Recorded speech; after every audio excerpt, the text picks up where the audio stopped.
Welcome back to another Foodies Care Partner Profile interview where we highlight our new partner profiles and amazing nonprofits in our community.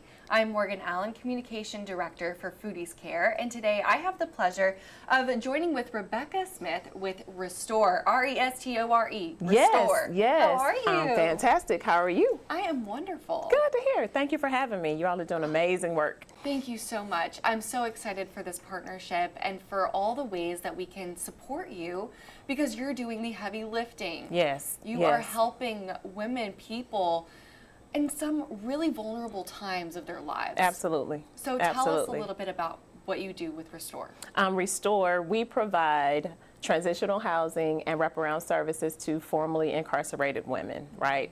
Our goal is for our clients to heal from the inside out because oftentimes the trauma, the depressions, the substance abuse is what leads them to incarceration. So we really want to come alongside them and to help them overcome those barriers.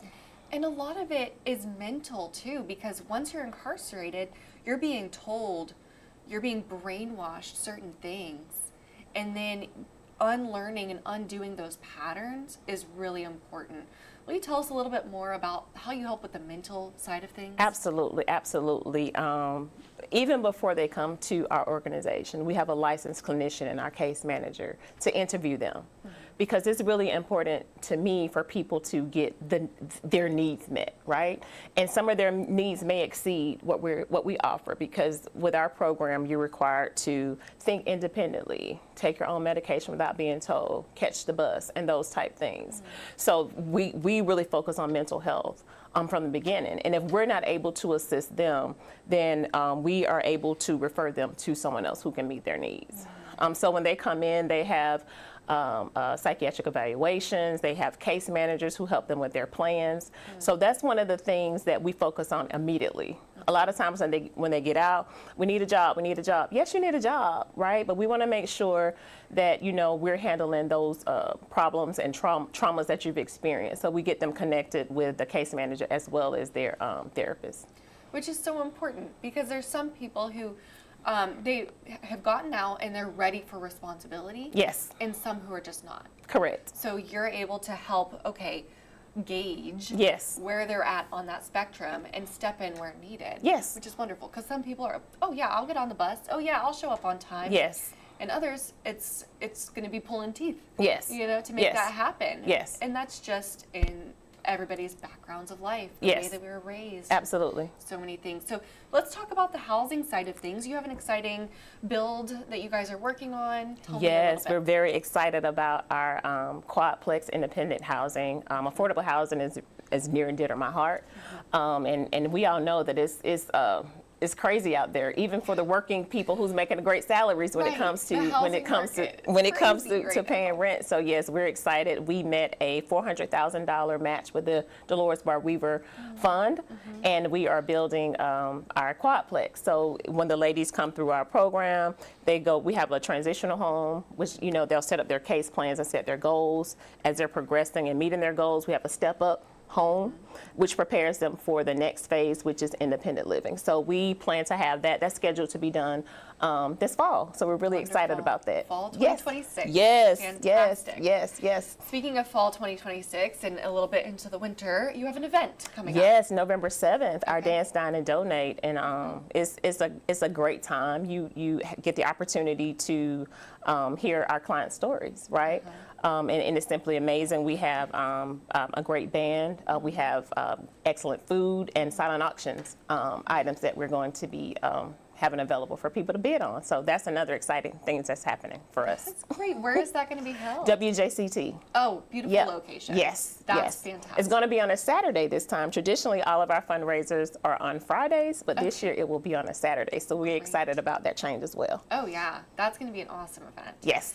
So let's talk more about the program itself. Okay. What are some of those, so after the mental health evaluation, what are some of those first steps or programs that you guys take them through? Oh yes, once they get out, they set up their case plans, the mental health, the physical health, eyes, dental, the full scope of the health. And then we focus on, we're partnered with Operation New Hope. So they'll go through their Ready for Work program for 3 weeks. And it just really gets them into the routine of getting up, catching a bus, getting there on time, interacting with other individuals with similar backgrounds. And then we also to get them ready for the workforce. We have the life skills trainings where we talk about dealing with conflict, communication. You know, we focus on the family reunification.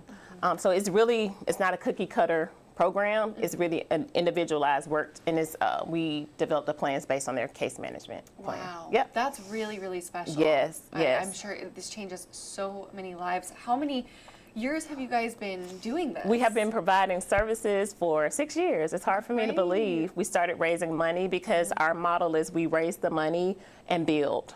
So to me, that's really the only way it can truly be affordable, if you don't have rent, if you don't have a mortgage. Yeah. So yes, so yeah. Wow. And then how do you determine how many people you can take into your program at a time? Yeah, we can house up to 14 individuals right now. And then with the quadplex, it'll be an additional 6. Amazing. Yep.